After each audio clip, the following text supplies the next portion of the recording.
So there's different ways about it, but initially it is important for you to understand how to communicate your core message because without you going Mm. through that practice yourself, it's very difficult to lean on other people to do it better, especially if it's a very technical product. Today's guest is Stephanie Wong. Stephanie is the head of technical marketing at Google Cloud, where she blends storytelling and technology to inspire developers and build customer growth. She's an award winning host, global keynote speaker, and creator of viral tech content. With Stephanie, we talked about her journey from sales to content creation to product management and generative AI. We talked about technical storytelling, how to craft great stories around technical products, and finally, we discussed product management for generative AI and the challenges of driving adoption for AI products. So let's dive right into it after a short word from our sponsor. Chances are you know of engineering metrics programs that didn't get adopted or failed to deliver the promised productivity gains. But why? Because those metrics live in dashboards, and dashboards die on the vine. They were built for a purpose, then people just forget about them. Sleuth Pulse solves this by bringing metrics and people together and powering engineering reviews across your organization. Sprint reviews, monthly check ins, and resource planning are all examples of common reviews in engineering teams that help you achieve alignment and successful execution. They are truly the best way to make metrics part of the workflow. So Sleuth uplevels them by bringing in quantitative and qualitative data, letting people add context, and using AI to summarize data and pick out outliers. Check out sleuth.io for more information. Hey, Stephanie, welcome, and thank you so much for being here with us today. Thank you for having me. I'm excited we got to make this happen. Yeah, excited too. So, Stephanie, you are head of technical marketing in Google Cloud. So, you create storytelling around technology to inspire developers, enable customer growth, and you have won a lot of awards for that. You accomplished a keynote speaker, you have also podcast yourself, and you've also been lead product manager for Gemini, spearheading LLM products in Google. So, I don't even know where to start because you have done so many things already. But to break the ice, I think we may start with your journey in tech. So, how did you even get into technical marketing, the cloud, and generative AI, and all these things? Well, I always tell people that I don't have a traditional background in technology. I have a CS degree, but not a computer science degree. I actually have a communication studies degree. So, as you can see, it wasn't the typical foundation to go into a technical role, particularly at Google. So, when I was going out of university, I thought wanted to go into entertainment and media. And that's what the communication studies program is known for. But I also had an interest in technology, so I minored in digital humanities, which attempted to modernize the practice of humanities by infusing it with data analytics, programming, information systems, and things of that nature.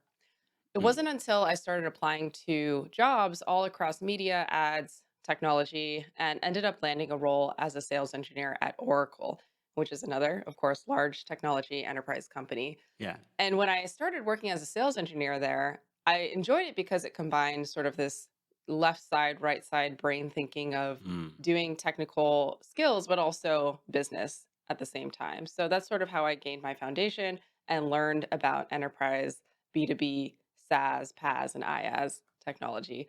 I eventually pivoted over to Google because they were recruiting to help really boost up their cloud um, area at the time. And I had also pivoted towards cloud, noticing that the field back at that time was really growing. So I Yeah. strategically positioned myself towards cloud and learned more Mm. hands-on skills there. And so I joined Google after, several different interview cycles and, was fascinated by the culture. Folks at Google, of course, are very successful, brilliant people everywhere. And I had met somebody on the floor that first month that I was working there who was like, "Hey, I want to do some videos. Do you want to jump in and help? It's not anything fancy. We're just going to carry a camera around and interview people or do demos of our products." Yeah. I decided to take that up because I had always had an interest in media, as you know. Yeah. Of Um, course. but did it for fun. We posted it on our own YouTube channel and we just kept doing that. And over time, somebody at the company in engineering said, "Hey, what you're doing is valuable. We need more people who know how to communicate to engineers and create technical videos that are fun and engaging to watch."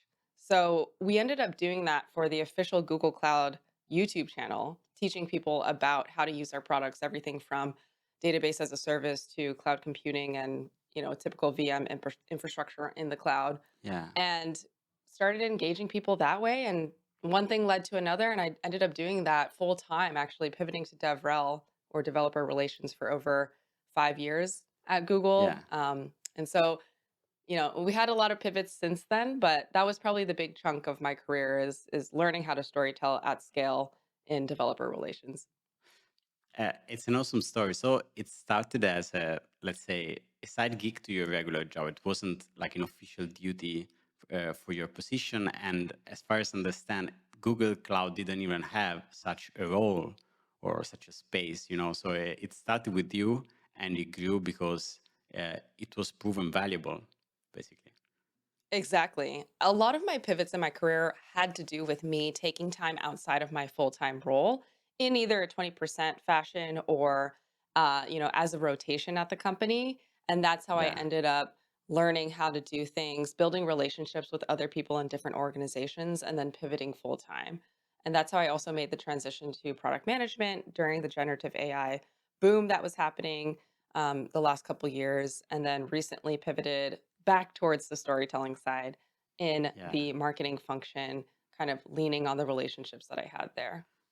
Yeah, that's great. So I'm curious, since basically your work started this whole space and line of work in Google Cloud, how did people recognize that what you were doing was valuable? I'm thinking, I mean, maybe other companies can take inspiration and create similar programs for their own products for to attract developers. So how did people at Google realize that what you were doing was successful? Was this based on KPIs, numbers, or also just, it was a brand awareness play? How did it go?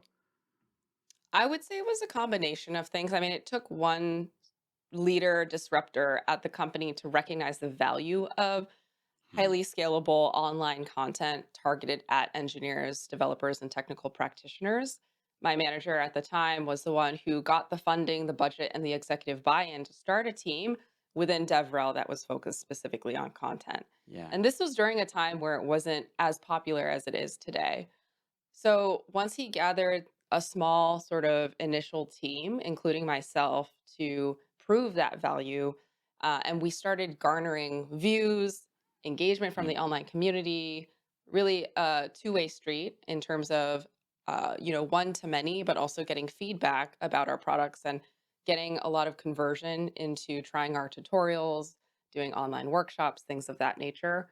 That's when we started to recognize the value of that. And I think also because me doing it also led to more growth opportunities, higher visibility, yeah, talking, speaking on stage, and seeing that a lot of people were recognizing my work.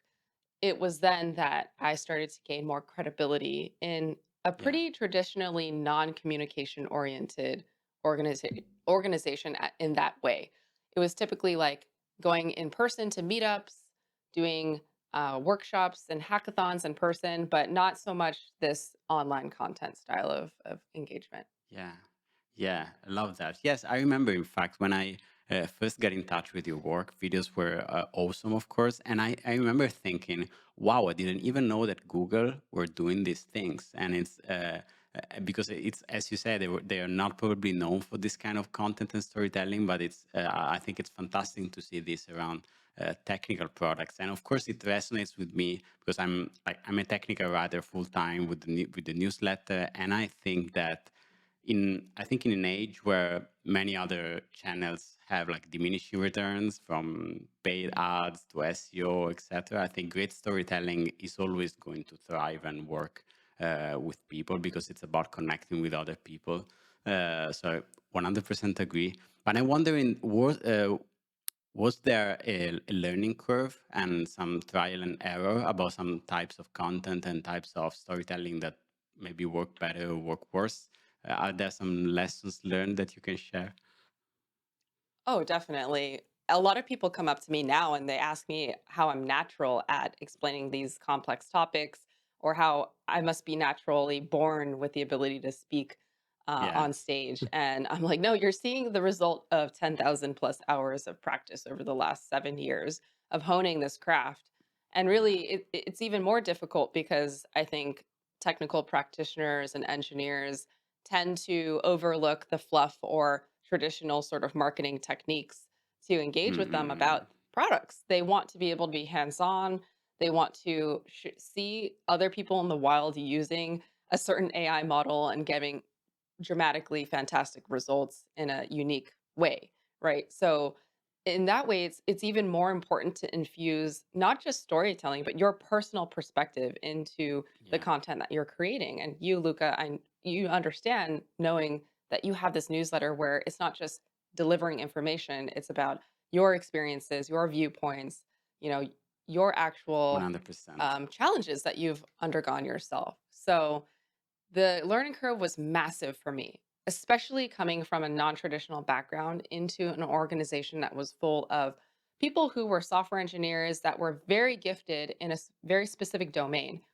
People who were experts in AI, other folks in cybersecurity, other folks in privacy, other folks in Kubernetes. So people Yeah. were highly, highly gifted in these areas. And so when I came into DevRel, having a gift of storytelling and communication, definitely got some eyebrow raises of, what is she doing here? What's her background? Is she really supposed to be here? And it wasn't until I just kept at it and doing pieces of content, figuring out my cadence, my style, and what lands and resonates with our audience that I started to get more credible and people started to sort of say, okay, she's kind of doing her own thing there and it's somehow working. People are watching her content, so we can't really say anything. It might not be the Yeah. same type of content that the rest of DevRel was traditionally delivering, but it was definitely getting the awareness and the top of the funnel sort of drive that we wanted as a company to get folks to then come to our events, to look at the deeper dive tutorials, and Yeah. actually have product utilization. Yeah, yeah. And I'm putting myself in the shoes of a company that maybe creates a product for developers and is thinking, okay, maybe we may invest more in this style of um, acquisition efforts, this style of storytelling, of content creation. And so I'm wondering what the work itself looks like. So you join a team of mainly, developers and tech leaders, and you're a non-technical person, but you're very good at creating content, for example. How do you work with them? Is it like a partnership? You need to surface great stories or angles that are useful to communicate the product, or how does it work? Yeah, so it's a process that's similar to a typical product development life cycle of having to do sort of user research and identify like jobs to be done in the sense. So I work very closely with product teams, with product marketing teams, with the DevRel teams, but I also come up with the stories that I want to tell. It's also very important for you as a user and somebody at the company to identify areas that aren't being talked about. So oftentimes I would find an area that I interested me. Like initially it was cloud networking. We didn't have a ton of introductory or mid-level skill set content around how to deploy networking in the cloud on Google. So I decided to do I think it was maybe 8 to 10 episodes on getting started with networking. And the Yeah, series was called Networking End to End. So I just sort of dug into it the way that I wanted to learn, which was I don't want to just take the documentation, parse it, deliver it. I wanted to tell a story of someone who's new to the cloud, who's moving from an on premise environment, who's yeah, not used to these sort of software defined network layers. And how do I explain the topology and how they would do basic things like setting up your first VPC network, setting up like IAM permissions to make sure that you can actually get ingress traffic to your environment. And I told it through the lens of like this new network admin that's coming into a yeah. company for the first time that's digital native. So that got a lot of traction. And from there, I was like, okay, I can get used to this process. It's putting the first word onto your page is the hardest. But after you Mm. iterate time and time again, you start getting used to that muscle and not aiming for perfection. I think that's the thing about content is you can't aim per, for perfection. Don't let perfect be the enemy of good. And so just doing that multiple times, focusing on interesting areas, and then working with product teams and getting those initial happy customers internally at the company really helped to give me the credibility and the boost and, sort of the buy-in that I needed to do bigger and bigger projects from there. Yeah. Yeah, I love this take, especially the fact that this is to make this good, it is very close to product work. You have to figure out who you're talking to, what are their jobs to be done, their pains, what you're solving for them with that kind of communication. So I totally agree about that. And to this day, it is kind of how I think about the newsletter, but it isn't always been this way. I mean, it's been a learning process for me as well. And now I get a lot of questions via email by other companies and tech leaders who want to create more content and to engage more users. And another question that I always get is about what type of content and which channels to use, whether it's, you create a blog or you do YouTube videos or you create a Discord server where you make users join. So if it's more top-down communication or it's more like a community. So what's your experience with that? What are the factors that companies should consider when deciding not just what stories to tell, but how to tell them and where? I think it's very tempting to try to boil the ocean and do everything. And that's usually Yeah. the reason why companies and individuals fall off. It's kind of like the Mm. creator valleys of death. I don't know if you've seen it, but there's a graph that showcases the troughs and sort of the dips in productivity and ability to surpass and adapt. And one of the first ones is just purely getting started. Like most people are like, okay, this is too difficult. There's like YouTube, newsletter, community. I don't know what to do. This is too difficult. I'm just going to focus on either like ads or traditional product Yeah. development. And so I myself have gone through this. I think picking one lane and just picking one format to focus on your main content is already a great start. So if that's your company blog, that's fantastic. If that's a YouTube channel, the barrier to entry is higher, but go for it.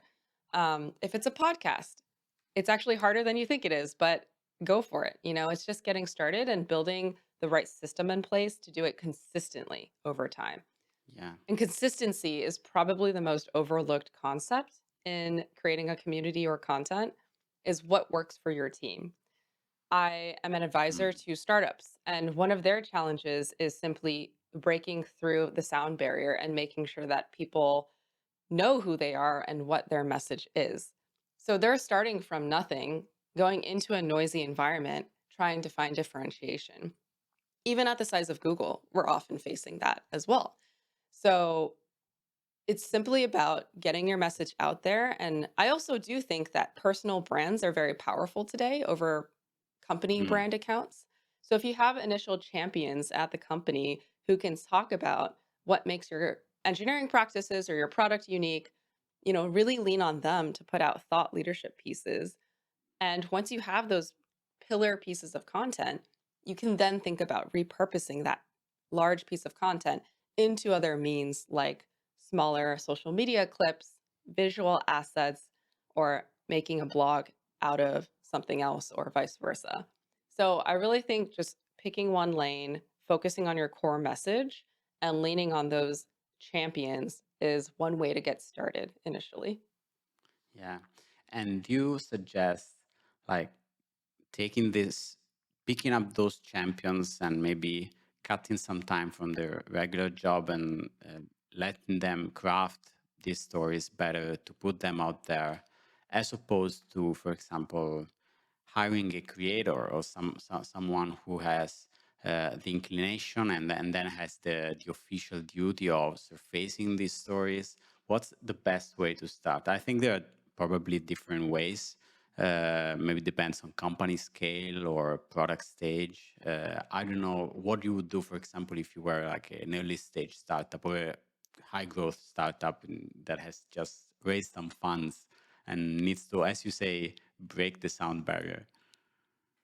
It's really difficult because trying to find somebody who has both the technical background and the ability to communicate that message Yeah, effectively across mediums is extremely challenging to identify at the company. Even at Google, it's very difficult to find people who have the background, but also the freedom and the autonomy to work on these pieces. So, when my original manager had started that team, it was purely to actually try and solve this issue of who at the company is great communicators and actually enjoys creating content, but yeah, also can sift through these highly complex topics and really be able to translate them into fun, engaging content. So I would say for early stage startup or growth stage startup, you're probably even more limited in like the types of people you yeah, either have currently at the company or you want to hire. If you're going to hire someone, they're going to be working on P0 type of work for building the product or doing sales, etc. So you might want to focus it on yourself initially, like as a founder, you have a lot of that background. It's just simply a part of your growth strategy is to dedicate time to this, to putting out the message you want folks to understand or allowing certain people at the company, like the product team, to have 20%, 10%, yeah. 5% of their time dedicated to helping create this content. And then you can maybe outsource the copy editing and, sort of like making it look good for certain mediums to an agency or a contractor. So there's different ways about it, but initially it is important for you to understand how to communicate your core message because without you going Mm. through that practice yourself, it's very difficult to lean on other people to do it better, especially if it's a very technical product.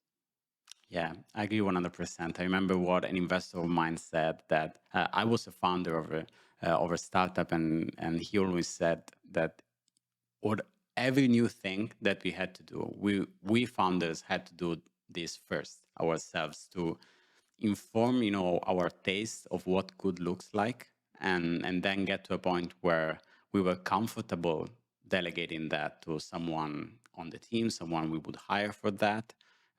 But the first version, the ugly version, but that contains your principles and your strategy, that should come from not necessarily the founders, but I would say the existing team probably. Exactly. So I have another question, and I would like to shift the perspective a little bit from the company one that we have said so far to your personal as a storyteller, as a dev rel. So you said that people say you were a natural and you were born to do this, but instead this was the result of 10,000 hours practice, right? So how did you get better at this? How did you even practice storytelling, public speaking, and this craft? Well, I was very fortunate to have the ability to do it as my job at Google. And so it allowed me to have more time throughout my day to practice and hone this craft with a set of resources around me. So I was very fortunate in that regard. But I was taught early on this concept from my manager at the time, which is called the first pancake principle. So when you make pancakes for the first time, nobody really knows how to do it. You just have to do it. So you pour the batter on, usually it ends up too hot, you forget to flip it, and it's all burnt. But you just keep doing it. You have a whole bowl of batter. It doesn't stop you from just pouring the next one and honing and perfecting it over time. And it's not really about doing it the first time perfectly. It's about the art of iterating and practicing over time that actually allows you to increase the quality each time.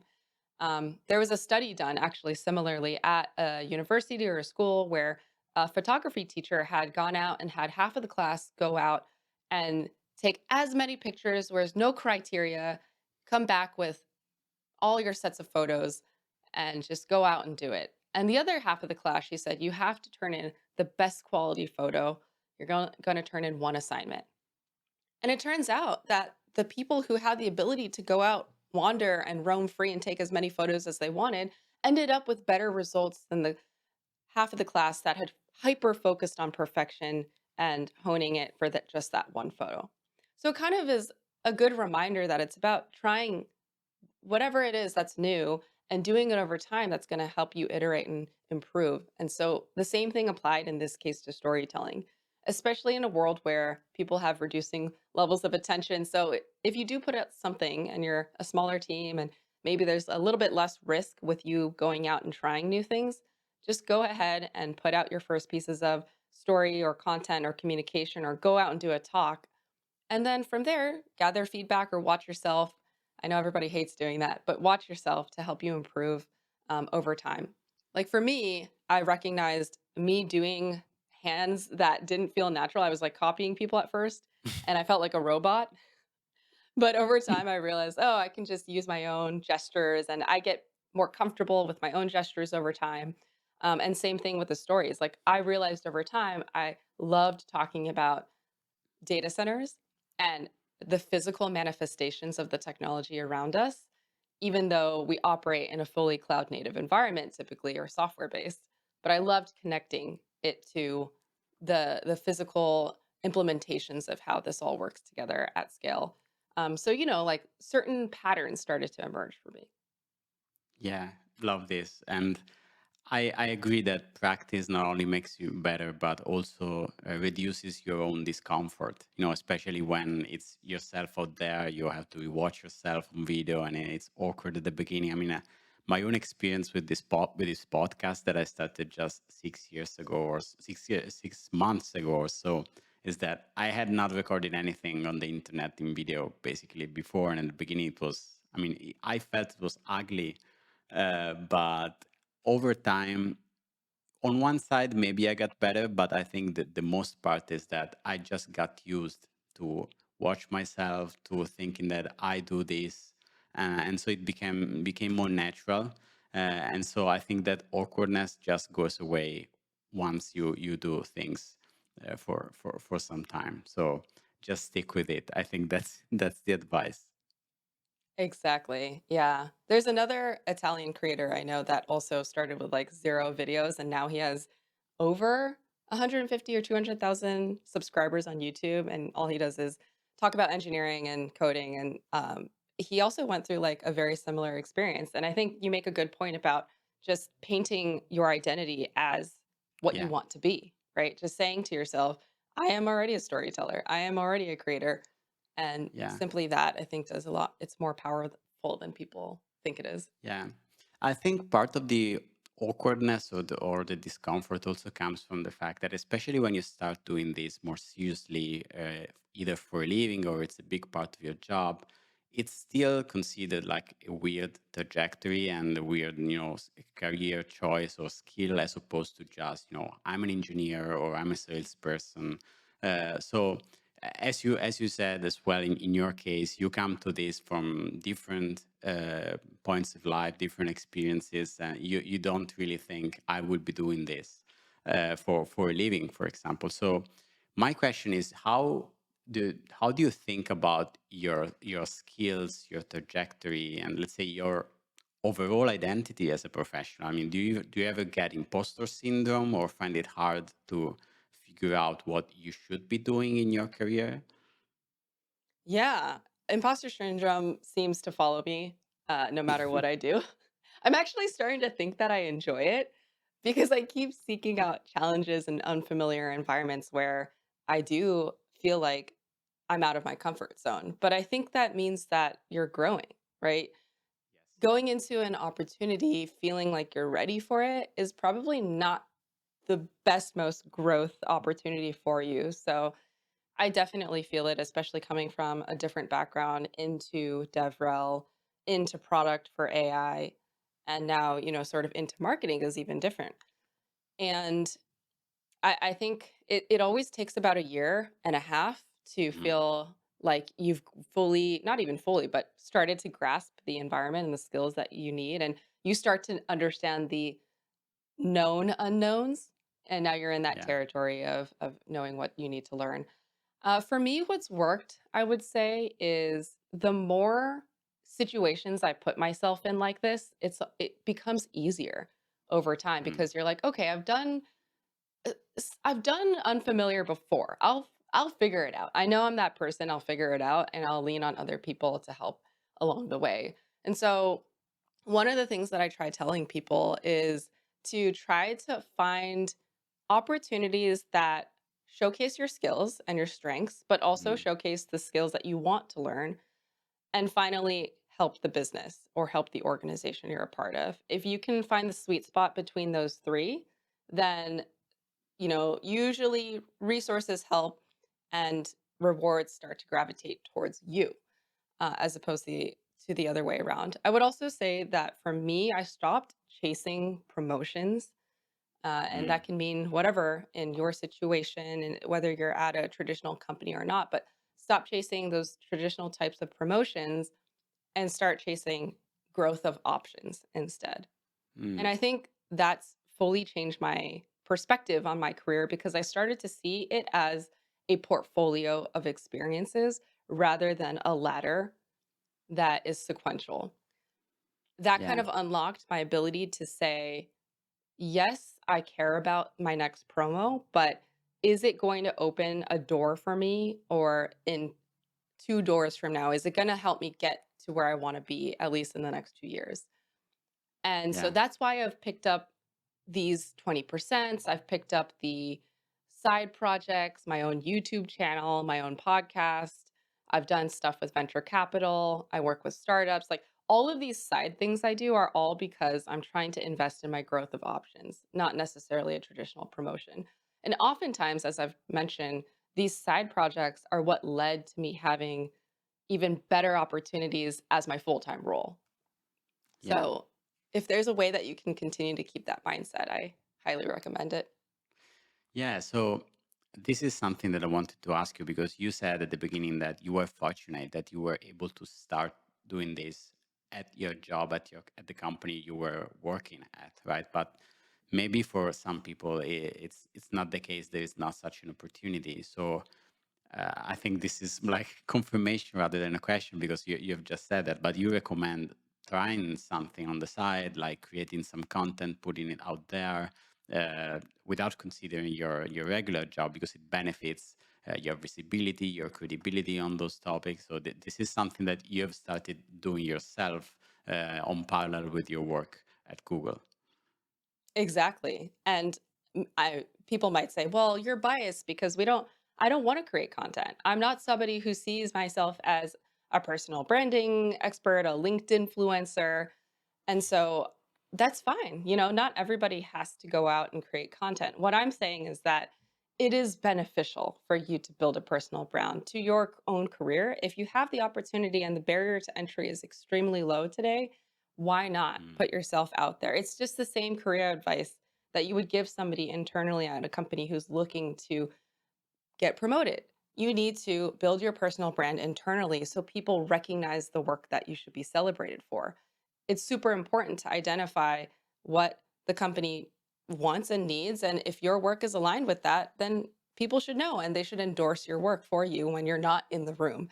So, whether it's online out for the world to see or internally at a company where you have to gain the respect of peers and other folks higher up than you, it's the same concept that I think backs both of those. yeah. And I not only I agree, but I want to ask a follow-up question because I think many people restrain themselves from starting this kind of side gigs and side activities about creating content because they think there is actually a barrier to entry in terms of consistency. You need to keep discipline because you need to create at least a certain amount of content regularly to this being any meaningful, and having any impact on your career. So how do you advise like starting small, and what does the minimum viable content creation for your personal branding look like? I'm not going to pretend that it is easy because I struggle with putting out consistent content myself. We have Mm, lives. It's very difficult to plan in advance to do 15 pieces of content every month. And that's coming from somebody who has a lot of practice, right? So I think if you're interested in getting started and getting the ball moving, then it's important to just start very small and say, hey, I'm just going to put out one article that's very short a month, let's say. It could be a thought piece on LinkedIn, super easy to publish something and get views on it that way. And then, once you start to get used to it and you understand that this is something you want to invest in, then you can move it off platform or turn it into longer pieces and such. So it's really just about getting the ball rolling and not really about doing it every single day as you see some people on LinkedIn or Twitter doing. That's what causes people to stop in the first place and never get started. So initially find something that works. I also get a question about how you source your material. I think a lot of Mm. people feel like they don't have anything to talk about. Where are you getting your inspiration? So you do have to get in the mindset of taking notes through the meetings that you have throughout the week, Yes. reading newsletters and saying, "Oh, that's interesting. Let me make a note of that to dig into that later." So you're already collecting vast amounts of knowledge around you, and you do have thoughts. You do have opinions about these.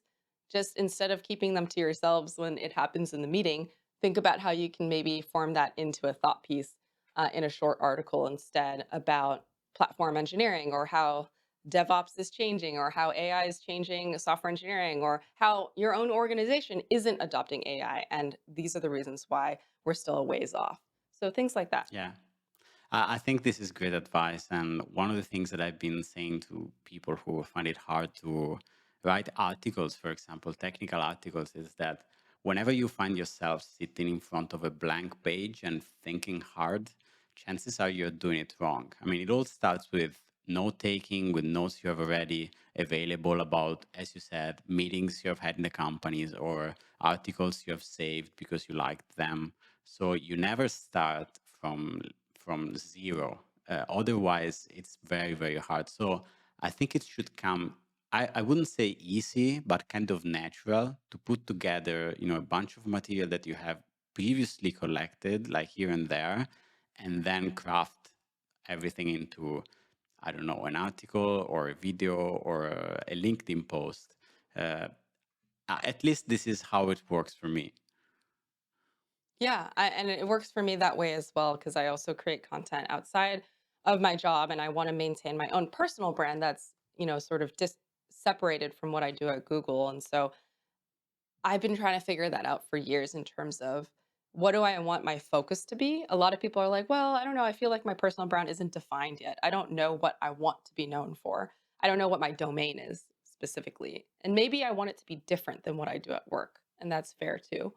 So for Yeah. me, what I've just been doing over the last several years is maybe I don't fit in a box, right? It's not like a box with a bow on it. I am somebody who has interests like I used to do beauty pageants. I was a dancer.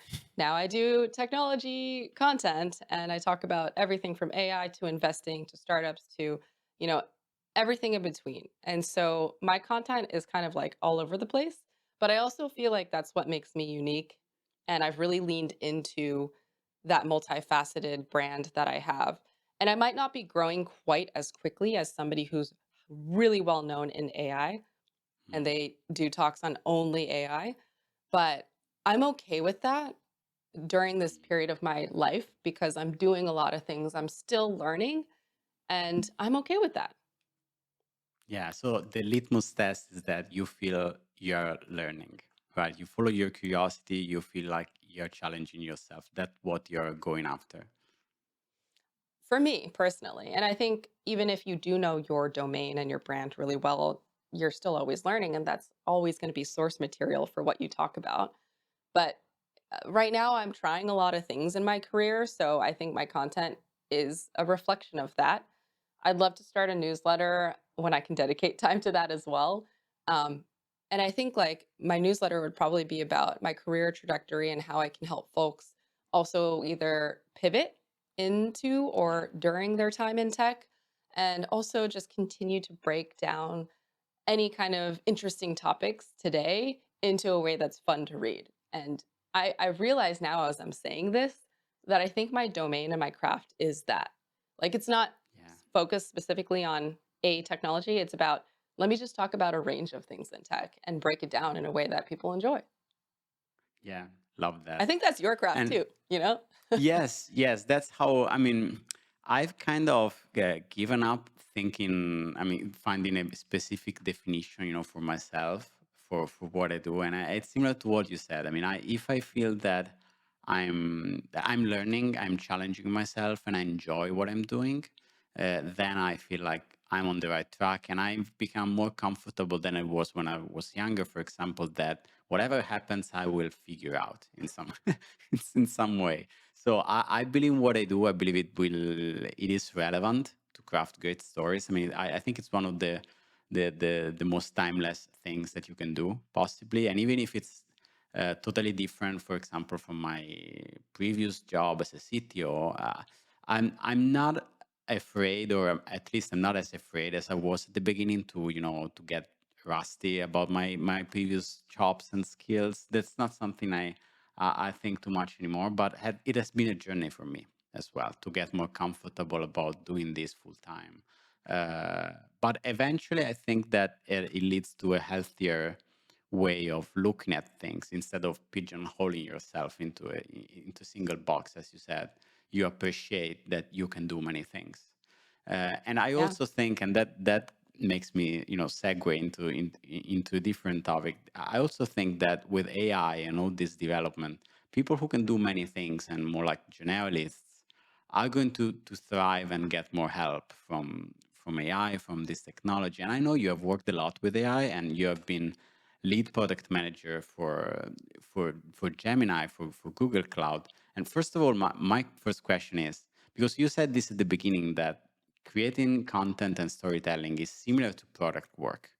And as far as I understand, you started by creating content, starting the storytelling work before you went into product management. So was that instrumental to you moving to product management at some point?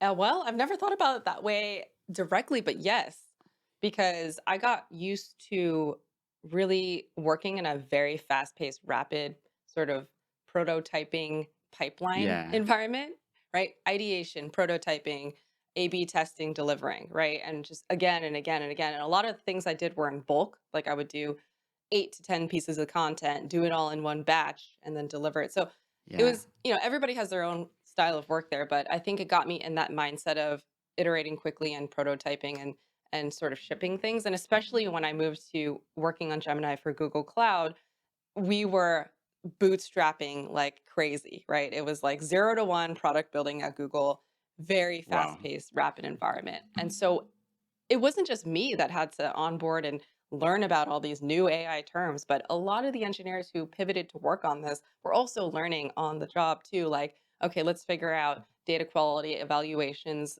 creating this like API platform that was eventually going to support delivering these models across the company and increasing adoption in other product teams. So we were all yeah. on this train together. And I think there were a lot of transferable skills. The biggest thing for me was actually onboarding and learning the new AI technology and getting hyper focused in one technology area as opposed to what I was doing before, which was touching on a lot of things. Yeah, yeah, I'm sure it has been like an exciting time, really. And I think it's particularly challenging for people who work in product on AI products to figure out what are the challenges that people can use these AI products for. And because sometimes we have these incredibly powerful models, and people have not, it feels like they have not caught up yet with how many things they can do with them, and they are not even aware, of how much they can do. So I guess I don't know how much of your work in product is basically uh, storytelling itself, about how you can use AI for doing great things. How do you do product work on such transformational technology? In terms of how much do I use AI in my day to day, like within Google itself? Yeah, I mean, probably it starts with you, but even as you're in your role as a product manager, how did you find the challenges and the use cases that people could use AI for, and then sell the product to the users for those use cases? Yeah, I mean, we in particular were working on infusing Google Cloud Platform with AI capabilities, whether that Yeah, was natural language to SQL or doing code translations or doing code so assistance. very Um, technical. yeah, it was very technical. It was trying to make it easier to operate your instances in the cloud or manage optimizing them in any way, shape, or form, or even helping with billing and things like that. So every challenge was a new green space that we had to figure out, right? Like what's useful for the user? What would people actually find helpful in their day-to-day operations? Yeah, How can we exactly. make sure the quality is up to par, right? Like you could probably go to other AI tools to answer questions about Google Cloud, but how can we make our AI tools within the console the best that it can be, right? Yeah. We want to be the authoritative source for helping with your environment. So for us, it was really important to integrate AI into your particular environment to understand your specific instances that you're running, right? So that involved building integrations, like agentic type of features. And so that was probably the biggest challenge was like, how do we connect all these things together? And what I was working on specifically was like the API platform to host and Mm, run these models in production for all of these product teams. So how can we do that in a way that's scalable, distributed, and powerful, safe, yeah. responsible, all of those. So it was a great time to, sort of jump on the AI bandwagon at Google to Yeah. help build this from the ground up. But even at Google, it's challenging to work through, and I think for other organizations, even it's going to continue to have a little bit of an adoption curve to using AI effectively. Yeah, yeah. So, having worked with AI products for engineers and for technical people, do you have any wild belief about how AI is changing software engineering work and how software developers should work? Having seen these things firsthand at Google. Yeah, I mean, I think it's extremely powerful seeing how AI is going to change everything from doing cloud monitoring or monitoring of your applications to SRE to actual coding. I was just sitting next to my fiance who was using one of their AI tools while coding. And because he felt like, he used to be really frustrated in certain languages. And now he's like, this is amazing. It helps so much, at least get you off the ground to continue working through a problem. So I already see the impact in organizations where they are excited to adopt and buy some of these tools.